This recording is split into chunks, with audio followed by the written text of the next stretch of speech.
Hello friends, welcome to our YouTube channel Raja Ram education. तो friends, इस video में हम लोग जो डायरेक्ट इनडायरेक्ट चल रहा था उसका आज लास्ट सेंटेंस ऑप्टेटिव सेंटेंस पढ़ेंगे। मैंने आपको चार पहले ही सेंटेंस चारों पढ़ा चुका हूँ। पहला असर्टिव सेंटेंस, दूसरा इंट्रोगेटिव, तीसरा इम्परेटिव और चौथा एक्सक्लेमेटरी सेंटेंस। और हम आज पांचवा देखेंगे इम्परेटिव सेंटेंस का इनडायरेक्ट कैसे बनाते हैं। तो चलिए शुरू करते हैं। यदि आप उन वीडियोस को नहीं देखे हैं तो मैं उसका इंग्लिश का प्लेलिस्ट आई बटन पे दे रहा हूँ और वीडियो के अंत में मैं दे रहा हूँ, वहाँ से आप देख सकते हैं। तो आज हम लोग देखेंगे ऑप्टेटिव सेंटेंस। तो चलिए शुरुआत करते हैं। तो शुरू में हम लोग देखेंगे कि ऑप्टेटिव सेंटेंस को कैसे पहचानते हैं। तो पहचान यहाँ पर जो है, जब रिपोर्टिंग स्पीच के शुरू में या गॉड दिया हो तथा अंत में एक्सक्लेमेशन मार्क लगा हो, वाक्य के अंत में एक्सक्लेमेशन मार्क आए तो उसे ऑप्टेटिव सेंटेंस कहते हैं। यह पहचान है।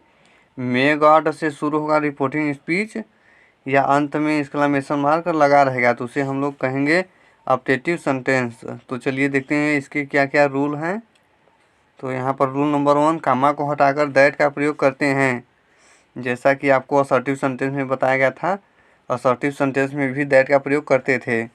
और सैड टू या सैड आता है जो हमारा रिपोर्टिंग वर्ब में के स्थान पर यदि वाक्य में वरदान हो तो विश्ड का प्रयोग करते हैं।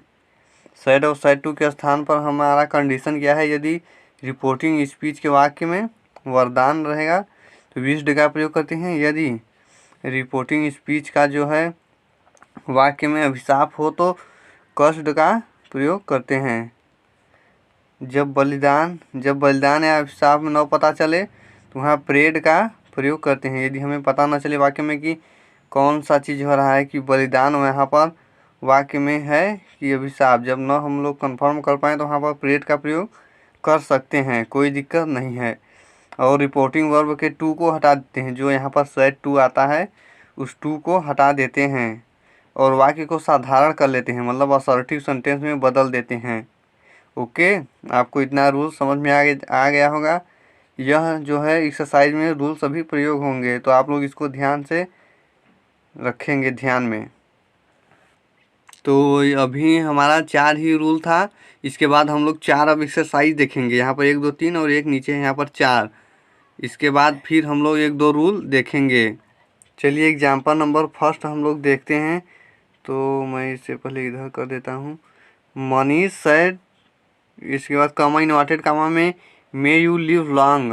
तो पहले सबसे पहले इसे देखेंगे कि यह कौन सा सेंटेंस है, पहचानेंगे। तो ऑप्टेटिव सेंटेंस, क्योंकि मैंने आपको पहचान बताया कि रिपोर्टिंग स्पीच के शुरू में मे आए या गॉड आए। ओके, तो आप लोगों को समझ में आएगा ऑप्टेटिव सेंटेंस है। इसके बाद इसको जब हम लोग बनाएंगे तो यहाँ पर मनीष, यहाँ पर क्या हो रहा है, मे यू लिव लॉन्ग, आपकी आयु बड़ी हो, दीर्घायु हो। तो यहाँ पर आशीर्वाद दिया जा रहा है कि आपकी आयु दीर्घायु हो। तो आशीर्वाद के लिए विश्ड का प्रयोग करेंगे सैड के स्थान पर। तो बनाएंगे मनीष विश्ड, इसके बाद कॉमा इन्वर्टेड कॉमा को हटाकर दैट। इसके बाद इसको असर्टिव हम लोग बनाते हैं। इसको असर्टिव जब बनाएंगे तो यहाँ पर यू को हम लोग किसके अनुसार चेंज करेंगे, यू हमारा सेकेंड पर्सन का प्रोनाउन है, उससे ऑब्जेक्ट के अनुसार चेंज करेंगे। तो यहाँ पर ऑब्जेक्ट दिया नहीं है तो हम अपने से मान सकते हैं कि मनीष सैड भर दिया हुआ है, तो मैं इसे मान सकता हूँ मनीष सैड टू मी। तो इसे जब मैं मी ऑब्जेक्ट मानूंगा तो इसका जब हम लोग सब्जेक्टिव केस मी का आई होता है, तो इसलिए आई मैंने यहाँ पर प्रयोग किया है। आप यहाँ पर दूसरा कुछ भी मानकर प्रयोग कर सकते हैं। इसके बाद हम लोग जब इसको साधारण बनाएंगे तो पहले सब्जेक्ट लिखते हैं, इसलिए सब्जेक्ट अब लिख लिया। मे को माइट में चेंज करते हैं क्योंकि यह पास्ट टेंस है रिपोर्टिंग वर्ब। मनीष सैड, यहाँ पर सैड क्या है, पास्ट टेंस में है, तो इससे मे को माइट में चेंज करेंगे। इसके बाद live long same to same लिख देंगे। उम्मीद करता हूँ आपको ये एक्सरसाइज नंबर 1 समझ में अच्छे से आ गया होगा। तो जल्दी से वीडियो को लाइक कर दीजिएगा। चलिए नेक्स्ट एक्सरसाइज देखते हैं। तो exercise number 2, the teacher said to me bad boy, मतलब कि अध्यापक बुरे लड़कों से कहे may you go to hell, कि तुम लोग भाड़ में जाओ। मे यू गो टू हिल, मतलब भाड़ में जाओ। तो इसका हम लोग पहले देखेंगे कि कौन सा सेंटेंस है। तो मे आया हुआ है, इसका मतलब कि हमारा जो है ऑप्टेटिव सेंटेंस है और अंत में एक्सक्लेमेशन मार्क लगा रहेगा। मैंने यहाँ पर नहीं लगाया हूँ क्या, तो आप लोग लगा लेंगे। यहाँ पर मैं पहले सेंटेंस में लगाया हुआ हूँ, दूसरा में शायद नहीं लगाया हुआ, तो आप लोग लगा लेंगे। ठीक है, यही इसकी पहचान होती है, शुरू में मैं और अंत में एक्सक्लेमेशन मार्क, इस प्रकार से। तो इसका हम लोग बनाएंगे। तो द टीचर, अब यहाँ पर क्या हो रहा है, तो इस सेंटेंस में आप लोग यहाँ पर देख रहे हैं कि अभिशाप जो है टीचर दे रहे हैं बच्चों को। May you go to hell, क्योंकि तुम भाड़ में जाओ, तो अभिशाप दे रहे हैं, तो अभिशाप के लिए हम लोग कष्ट का प्रयोग करते हैं। तो द टीचर कष्ट, इसके बाद सैड के स्थान पर कष्ट हो गया, सैड टू के स्थान पर। इसके बाद द बैड बॉयज का the bad boys same to same उतार देंगे। इसके बाद कामा को हटाकर दैट का प्रयोग करेंगे। सेम प्रोसेस जो मैंने एक्सरसाइज नंबर 1 में, वही इस एक्सरसाइज में, इसमें यहाँ पर कामा को हटाकर दैट का प्रयोग। इसके बाद इसको आप साधारण करेंगे तो वही सेम टू सेम है। यहाँ पर यू को हम लोग सेकेंड पर्सन का प्रोनाउन है, ऑब्जेक्ट के अनुसार चेंज करेंगे। तो द बैड बॉयज यहाँ पर है क्योंकि बहुवचन है, तो बहुवचन का जो हम लोगों का जो है प्रीपोजिशन बनेगा दे। इसके बाद मे का माइट। इसके बाद गो टू हेल का same to same go to hell लिख देंगे। ओके, उम्मीद आपको समझ में आ गया होगा। यहाँ पर वही किया गया है कि कामा को हटाकर दैट का प्रयोग। इसके बाद यहाँ पर यू को जो है बॉयज के अनुसार चेंज किया गया है, दे हो गया इसका। ओके, इसका प्रीपोजिशन दे बनेगा और मे को माइट में चेंज कर दिया जाएगा क्योंकि यह पास्ट टेंस है, सैड टू। मैंने आपको पहली वीडियो में बताया था कि सैड टू और सैड पास्ट टेंस में होते हैं। तो चलिए एक्सरसाइज नंबर हम लोग तीसरा देखते हैं, यह आपको समझ में आ गया होगा। तो एक्सरसाइज नंबर तीसरा, यह एक्सरसाइज जो है आप लोग कर सकते हैं। एक्सरसाइज नंबर 3 तो मैं इसे नहीं करवा रहा हूँ, चलिए मैं इसे करवा दे रहा हूँ क्योंकि बहुत सारे स्टूडेंट्स को यह मैं समझा दे रहा हूँ जो कि नहीं समझ में आएगा। तो चलिए यहाँ पर देखते हैं, माई कौन सा पहले सेंटेंस है, तो मैं आया हुआ है, वही है ऑप्टेटिव सेंटेंस है। तो इसको हम लोग बनाएंगे इनडायरेक्ट इसका।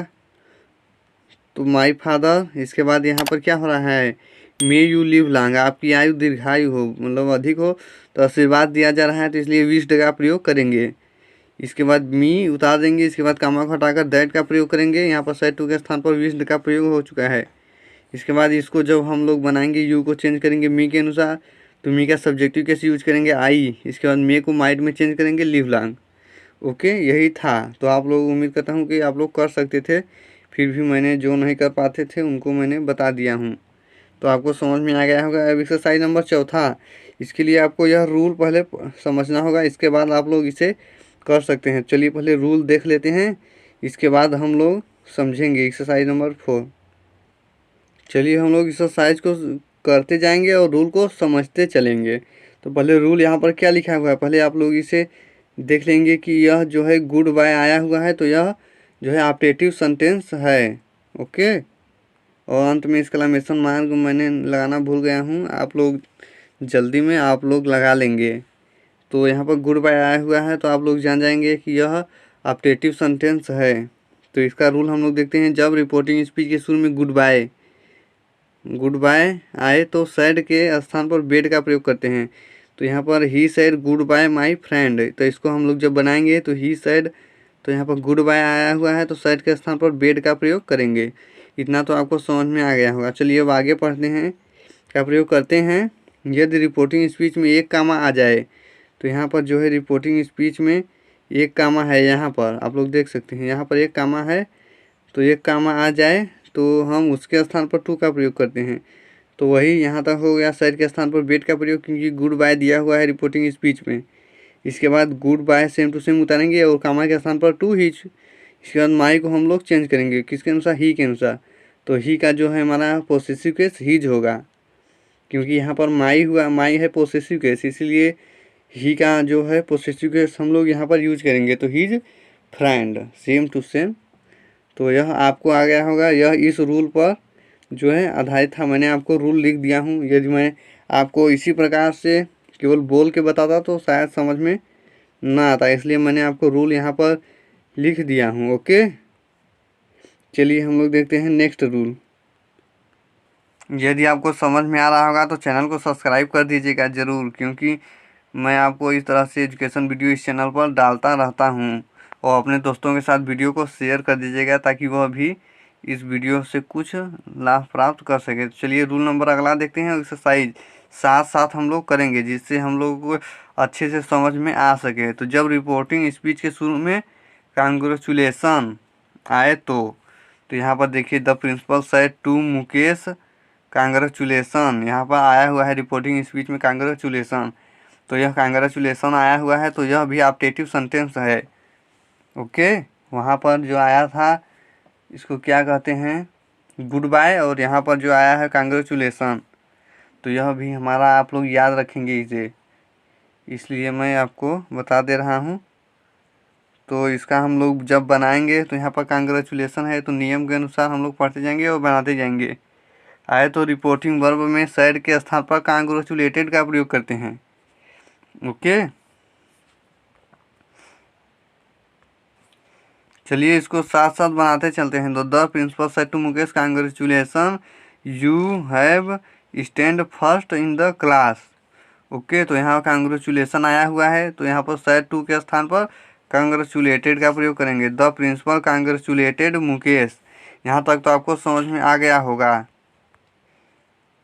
अब जो है यहाँ पर कामा की बारी आती है तो हम लोग देखेंगे यहाँ पर, और कामा हटाकर रिपोर्टिंग वर्ब के सब्जेक्ट के अनुसार, रिपोर्टिंग वर्ब का सब्जेक्ट द प्रिंसिपल के अनुसार आन हर आन हिज या आन देम का प्रयोग करते हैं। ओके, तो यहाँ पर द प्रिंसिपल है तो इसका जो प्रोनाउन होगा ही बनेगा, तो ही का जो है आन हिज हम लोग प्रयोग करेंगे यहाँ पर कामा के स्थान पर। ओके, आपको उम्मीद करता हूँ इतना समझ में आएगा। और इसके बाद आगे देखेंगे, और रिपोर्टिंग स्पीच में हेल्पिंग वर्ब तक के शब्दों को हटा देते हैं। यहाँ पर हेल्पिंग वर्ब कहाँ तक है, हेल्पिंग वर्ब जो हमारा है, हेल्पिंग वर्ब जो हमारा है यहाँ पर है भाई, इस यहाँ से कांग्रेचुलेसन यू है, इतना हम लोग हटा देंगे। इसके बाद आगे हम लोग नियम पढ़ते हैं तो हटा देते हैं, और वर्ब की फर्स्ट फॉर्म में आईएनजी का प्रयोग करते हैं। यहाँ पर वर्ब क्या है, स्टैंड, इसके फर्स्ट फॉर्म में आईएनजी आगे लगाते हैं तो standing. Okay, first in the class same to same उतार देंगे। तो उम्मीद करता हूँ आपको यह अच्छे से मैंने समझाने की कोशिश की, आपको समझ में भी आ गया होगा। ओके, चलिए नेक्स्ट रूल, मैंने आपको रूल के अनुसार ये एक्सरसाइज इसलिए बता रहा हूँ ताकि आपको अच्छे से समझ में आ सके। तो रूल पहले हम लोग पढ़ेंगे फिर एक्सरसाइज करेंगे जिससे आपको एकदम क्लियर समझ में आ सके। तो जब रिपोर्टिंग स्पीच के शुरू में हैप्पी के बाद बधाई वाले शब्द, हैप्पी के बाद बधाई वाले शब्द मतलब happy Diwali, happy Holi, happy birthday, इस प्रकार से बधाई वाले शब्द आते हैं तो सैड के स्थान पर, ये जो सैड है के स्थान पर विश ड लगाते हैं, और कामा के स्थान पर ए या इट वाज ए लगाते हैं। ओके, तो हम लोग देखेंगे यहाँ पर पहले ही, इसके बाद हैप्पी दिवाली आया हुआ है तो सैड के स्थान पर विश्ड, अभी आप लोगों ने यहाँ पर पढ़ा। इसके बाद कामा के स्थान पर अ या इट वाज ए। ओके, तो हम लोग अ लगाएंगे क्योंकि छोटा है। इसके बाद happy Diwali same to same लिख देंगे। तो यह समझ में आ गया होगा। चलिए रूल नंबर नेक्स्ट देखते हैं, फिर इसके बाद इसका भी एक्सरसाइज हम लोग करेंगे। तो यहाँ पर रूल नंबर जो है हम लोग अगला देखते हैं। तो रूल नंबर अगला क्या है, जब रिपोर्टिंग स्पीच के शुरू में गुड के बाद मॉर्निंग, इवनिंग या आफ्टरनून कुछ भी आए, गुड के बाद गुड मॉर्निंग, गुड आफ्टरनून आए तो सैड के स्थान पर विश्ड का प्रयोग करते हैं। और वाक्य में एक सिंगल काम आए, जैसे यहाँ पर सिंगल काम आया हुआ है, सिंगल काम आए तो उसके स्थान पर टू का प्रयोग करते हैं। तो नियम आपको यही था। चलिए इसका बनाते हैं। तो Raja Ram said to Subhash good morning my friends. Okay, तो पहले गुड मॉर्निंग यहाँ पर आया हुआ है और अंत में एक्सक्लेमेशन मार्क लगा हुआ है, तो आप लोग समझ जाएंगे कि ऑप्टेटिव सेंटेंस है। ओके, तो इसका हम लोग इनडायरेक्ट बनाएंगे। तो इनडायरेक्ट इसका होगा राजा राम सेड टू के स्थान पर गुड मॉर्निंग आया हुआ है इसलिए विश्ड का प्रयोग करेंगे, और ऑब्जेक्ट यहाँ पर सुभाष यहाँ पर लिख देंगे। इसके बाद इसको हम लोग जो है वही रहने देंगे, गुड मॉर्निंग लिखेंगे, गुड मॉर्निंग। यहाँ पर सिंगल कामा के स्थान पर, यहाँ पर जो सिंगल कामा हमारा था यहाँ पर उसके स्थान पर टू का प्रयोग करेंगे। इसके बाद माई को चेंज करेंगे हम लोग राजा राम के अनुसार, तो राजा राम का प्रोनाउन ही, तो यहाँ पर माई कौन सा पर्सन है, पोसेसिव केस है, तो ही का भी पोसेसिव केस हीज लिखेंगे। इसके बाद फ्रेंड का फ्रेंड। आ गया समझ में आपको क्लियर एकदम। चलिए हम लोग नेक्स्ट रूल देखते हैं। तो यह इस वीडियो का आखिरी रूल और आखिरी यह एक्सरसाइज है। ओके, तो चलिए देख लेते हैं जल्दी से। जब रिपोर्टिंग स्पीच के शुरू में येस या येस सर, यस या येस सर, नो या नो सर दिया हो तो सैड के स्थान पर replied respectfully. Okay, replied respectfully जो है रिस्पेक्टफुली लगाते हैं, मैंने यहाँ पर लिख दिया हूँ। तो सैड के स्थान पर रिप्लाइड रिस्पेक्टफुली लगाते हैं। तो चलिए पहले हम लोग इसको देख लेते हैं एग्जाम्पल। तो the teacher said to Ramesh, did you go to factory yesterday. Okay, इसके बाद फिर है यहाँ पर एक सेंटेंस, यहाँ पर है the teacher said to Ramesh, इसके बाद इन्वर्टेड कामा में है did you go to factory yesterday, इसके बाद फिर है रमेश सेड, फिर इन्वर्टेड कामा में यस सर। यहाँ पर दो सेंटेंसेस है, तो यहाँ पर यस सर आया हुआ है।